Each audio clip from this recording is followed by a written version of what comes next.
Welcome back to the world according to Briggs. Did you know since 2020, millions of Americans have packed up their stuff, looked at their rent or their tax bill one last time and said, yeah, I'm good, before driving to some cheaper, less stressful state with better weather and fewer crazy fees? The Census Bureau tracks this with something they call net domestic migration. Basically, how many people moved in from other states minus how many people moved out. From April 2020 to July 2024, some states have won the come on in, housing is cheap game. Others did not. A handful of states lost hundreds of thousands of residents to other parts of the country, according to the US Census. So let's count down the 15 states Americans are most eager to escape, from a steady drip to a full-blown exodus. Let's take a look.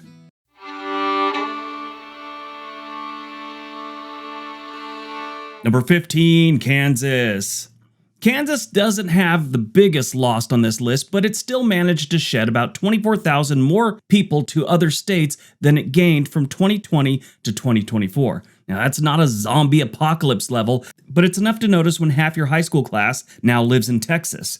The biggest problem Kansas has? Jobs. Kansas has plenty of work in agriculture, logistics, and manufacturing, but young people, they want tech, media, healthcare, or something that doesn't involve a grain silo. When graduates see that other states offer higher wages and more career options, they don't exactly cling to the Wichita city limits. The phrase brain drain gets thrown around a lot, and Kansas shows up in most of those conversations. Then, of course, you have the rural reality. Many small towns are losing population. Schools are consolidating, hospitals are struggling, and main streets are fighting to stay alive. When your local grocery store closes and the nearest decent job is an hour away, outmigration stops being a statistic and starts being your neighbor's moving truck. On top of that, Kansas doesn't have the bait some other states use. It's not a low-tax playground like Florida or Tennessee. It doesn't have mountains, and its cost of living advantage gets eaten up when wages are lower and amenities are thin. Some people do the math and say, I can live in a place with more jobs and at least one decent airport. Off they go.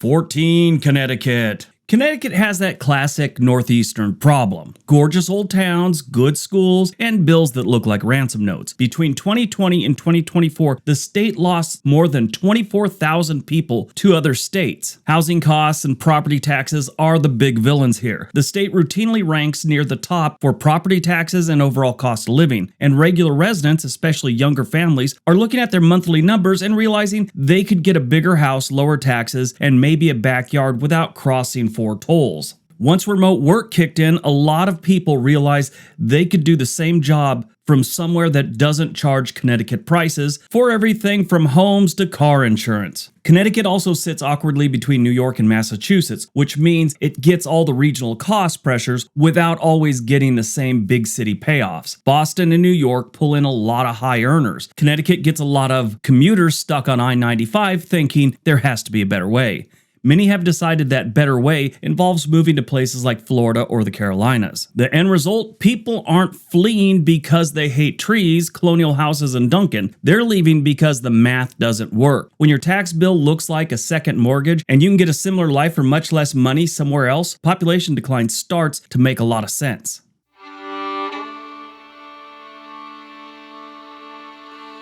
Number 13, Virginia. Virginia is still growing overall, but from 2020 to 2024, they lost roughly 34,000 people to other states. That might surprise people that only think about Northern Virginia, because they're always growing with their data centers and their government-adjacent jobs. But up in Northern Virginia, the problem is still the classic combo: high housing costs, traffic, and burnout. You have people making good money who still can't buy a normal house within a reasonable drive of their job. Add in long commutes on I-95 or the Beltway, and suddenly North Carolina and Florida start looking like early retirement, even if you're only 35. Further south and west, a lot of smaller Virginia towns and rural counties are dealing with the opposite problem: not enough opportunity. Coal country and old manufacturing areas have been losing jobs for decades, and younger people are heading to bigger cities, often outside the state. If your choice is to stick around for a declining job market or move to Tennessee, Texas, or the Carolinas,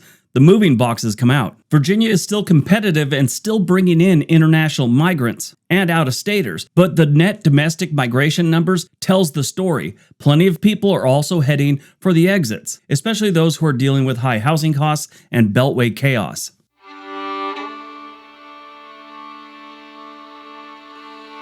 Number 12, Ohio. Ohio actually clawed back into the slight overall growth recently, but from 2020 to 2024, it lost about 38,000 people to other states. The long-term story? Ohio's old industrial base never fully recovered. Places like Cleveland, Youngstown, Toledo, and even parts of Cincinnati and Dayton have seen decades of factory closures and reorganizing. Some cities are reinventing themselves, but others still feel like the economy forgot to show up. When young adults look around and see aging infrastructure, struggling downtowns, and the limited career paths, they start Googling best state for jobs and cheapest state to live in real fast. Or they can just tune into World According to Briggs, because I got videos on all those subjects. And yes, that was a shameless self-promotion. Weather is another gentle shove out the door in Ohio. Winters are gray, long, and come with the kind of lake effect that makes Florida, the Carolinas, and Texas extra appealing. People aren't just chasing sunshine, they're chasing lower taxes, cheaper homes, and a faster growing job market. Even though Columbus and a few metro areas are doing okay, the overall pattern is clear. For every college grad or tech worker moving into a hot neighborhood, someone else is loading up a U-Haul and heading somewhere where the economy is moving a little faster.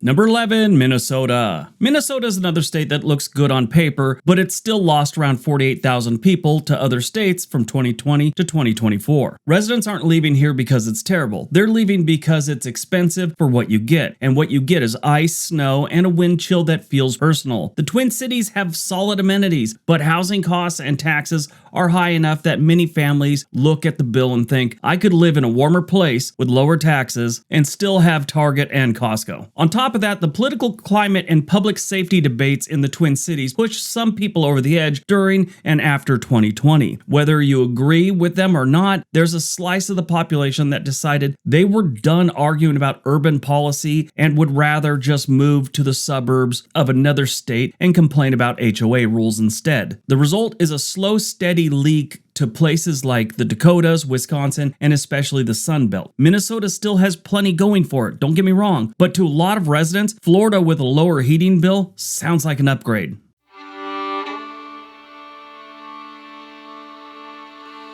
Number 10, Pennsylvania. Pennsylvania is like that classic car that looks amazing but spends a lot of time in the shop. From 2020 to 2024, they lost 49,000 people to other states. The big story is aging infrastructure and aging people. Many of Pennsylvania's small towns and older industrial cities, from Johnstown to Scranton to parts of Pittsburgh, have never fully recovered from the decline of steel, coal, and manufacturing. Young people move out of Philly and into New York, D.C., or straight out of the region.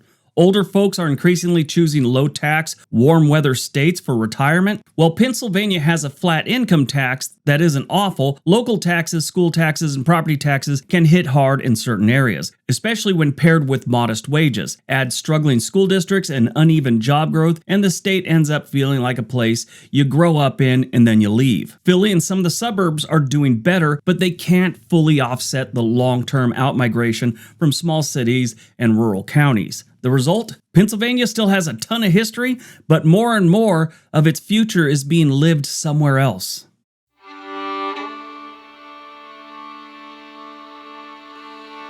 Number 9, Hawaii. Hawaii's proof that you could have perfect beaches and still lose residents. From 2020 onward, the state saw a population decline, and even though it recently squeaked out small gains between 23 and 24, it's still down more than 9,000 residents compared to 2020. And in 2026, to the end of the decade, they're expected to be one of the biggest losers of all the states, and it's mostly because of the cost. And that's why people are leaving. Cost of living, mostly. The islands are one of the most expensive places to live in the entire United States for housing, food, utilities, and just about everything else. A recent report noted that high living costs and lack of affordable housing are pushing residents, especially younger adults and families, to move away. Many head to the mainland, especially California, Washington, and Texas. There's also a job market problem. Tourism dominates, which is great if you're into hospitality, but less great if you're trying to build a long-term career in other fields. Combine that with expensive imports and limited land, and even people who love the culture and have family ties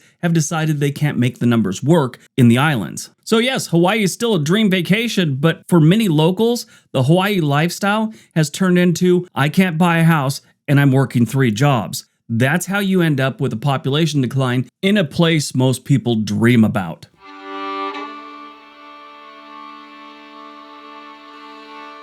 Number 8, Michigan. Michigan has been fighting population loss for years. From 2020 to 2024, it lost about 68,000 people to other states, even though some cities are working hard towards comebacks. Detroit is no longer a symbol of pure collapse it once was, but the wider state still carries a heavy legacy of auto industry downsizing and manufacturing decline. Many small cities and rural areas have limited job growth, aging housing, and a good distance from anything that could be considered a booming economy. If you're in your 20s and 30s and you're ambitious, it's hard not to look towards other states with faster job growth. Weather is another kick in the nuts for Michigan. Winters are long, the roads take a beating, and heating costs are no joke. When you combine that and wage stagnation, people start figuring they'd rather endure a hurricane than frostbite. Now, to be fair, places like Grand Rapids and Ann Arbor are doing better, but the big picture is clear. Over time, more people are choosing to leave Michigan for other states than move in. And unless the state can offer more competitive wage and a stronger growth outside of a few pockets, that trend is going to be tough to reverse.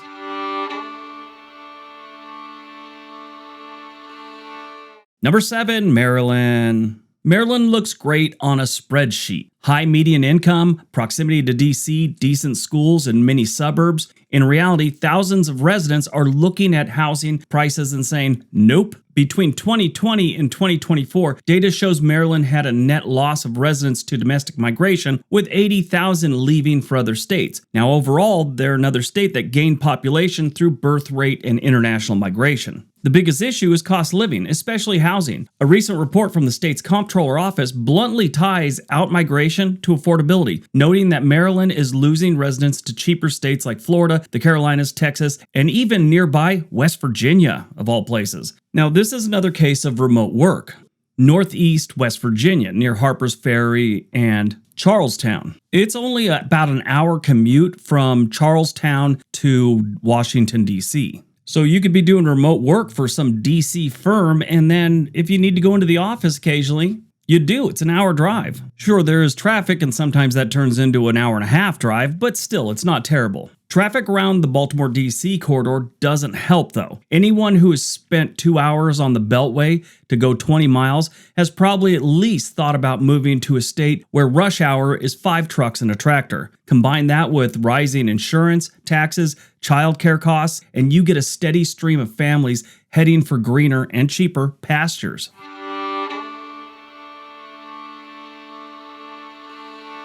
Number 6, Louisiana. Louisiana's net domestic migration loss from 2020 to 2024 sits around 129,000 residents, a huge number for a mid-sized state. That is brutal. And the reasons aren't exactly subtle. The state struggles with high poverty, weak public services, and some of the highest violent crime rates in the country, especially in New Orleans and Baton Rouge. Add in hurricane flooding and long-term coastal erosion, and you've got people who love the culture but are tired of rebuilding their lives, literally and financially, every few years. Economically, Louisiana leans heavily on petrochemicals, ports, and tourism. Those bring in money, but they don't always translate into a broad, stable, middle-class opportunity. Many young residents look to Georgia, Texas, or even the Midwest for better-paying jobs and more stable communities. When you stack crime, climate risk, and limited economic mobility on top of each other, it's no mystery why people leave. They'll still come back for Mardi Gras and food, but the long-term mailing addresses increasingly say Houston or Atlanta.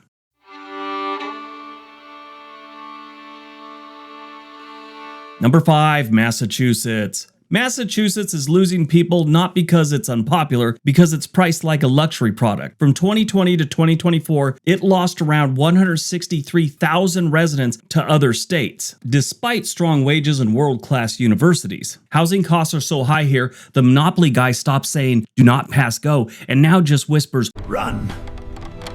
Analysis from state and independent researchers point out that the typical home price jumped 20% in 2021 and 33% in 2022 in some areas, and a recent housing report card for Greater Boston found you now need to make about $160,000 plus in income just to buy an entry-level home. For a lot of people, the math is brutal. Even with a good job, you can't afford a decent place in or near Boston. Meanwhile, states like New Hampshire, Maine, Florida, and the Carolinas are all out whispering, you could sell your condo here and buy an actual house there. Moving company data backs it up. Massachusetts consistently ranks near the top for outbound moves. One analysis found that 58% of long-distance moves involving Massachusetts were people leaving, not arriving. And U-Haul ranked the state near the bottom for growth. So yes, Massachusetts still has top hospitals, universities, and tech jobs. It also has people quietly packing up and driving to places where buying a 3-bedroom doesn't require you coming from old money.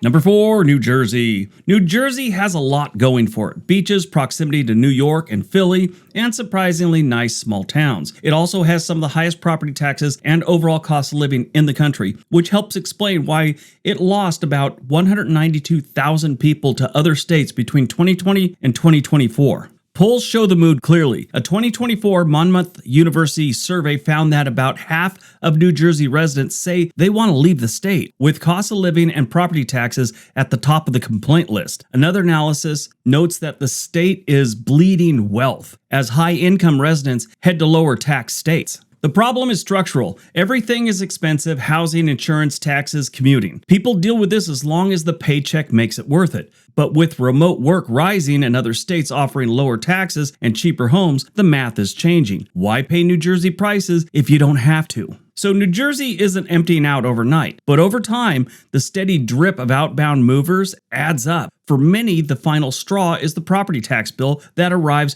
right after the heating bill and the car insurance renewal.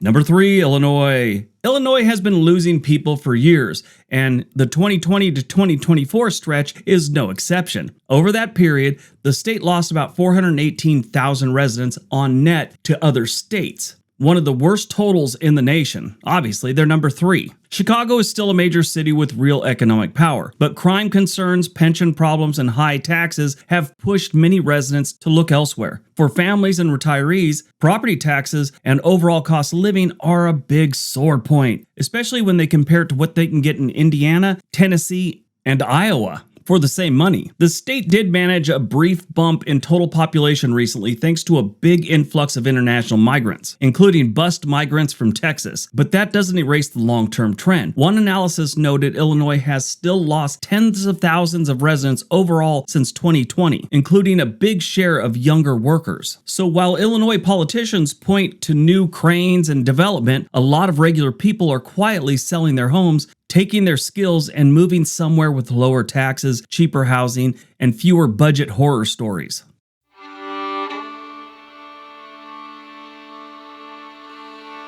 Number 2, New York. New York is still a global destination, but a lot of people are deciding it's not worth the price. From 2020 to 2024, the state lost about 966,000 residents on net to other states, the second worst domestic migration loss in the country. The reasons are the usual New York cocktail: sky-high housing costs, heavy taxes, and quality of life concerns. The state saw some of the biggest population declines during the COVID era, and while things stabilized a bit, it was still one of the only 2 northeastern states to lose population in 2023. New York City especially has seen a split personality. On one hand, it still attracts tons of college grads and high earners. On the other, data shows tens of thousands of residents, especially those with money, moving to Florida and nearby suburbs, taking billions in income with them. Some polls suggest that roughly half of New Yorkers say they're considering leaving in the next few years, often citing affordability and safety. So no, New York isn't over, but the outmigration numbers say a lot. For those who can't or don't want to keep paying New York prices, the rest of the country suddenly looks pretty attractive. All right, before we get to number 1, if you're thinking about moving to another state, another city, wherever you want to go, there's a link for Home and Money in the description area below. They can get you in touch with a real estate agent anywhere in the country. All right, on to number 1.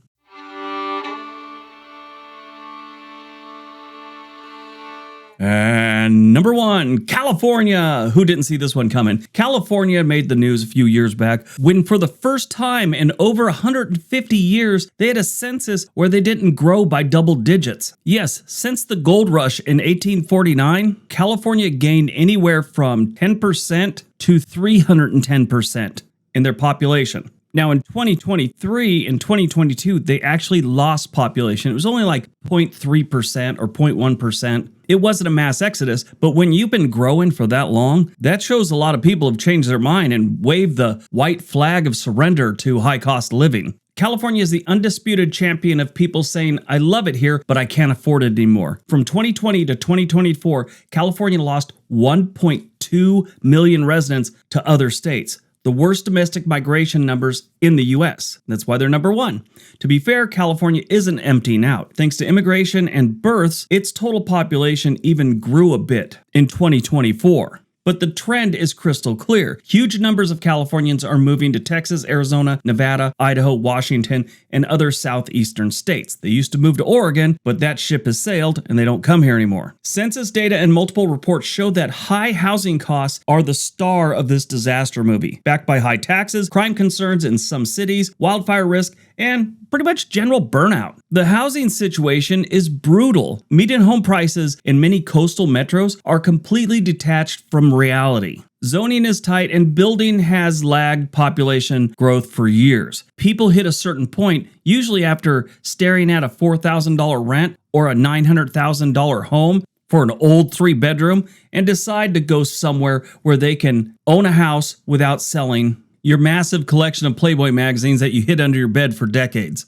Add in high state income tax, long commutes, and rising insurance and utility costs, and California's outmigration story makes sense. People still love the weather, the coastline, and the jobs, but a lot of them have decided they can get a decent version of that life somewhere cheaper. When more than 1 million people leave the state for other states in 4 years, you're not just slightly unpopular, you're the poster child for American outmigration. All right, if you enjoyed that video, you probably enjoy one of the 2 videos being suggested right now. All right, everyone have a great day. Be nice to each other.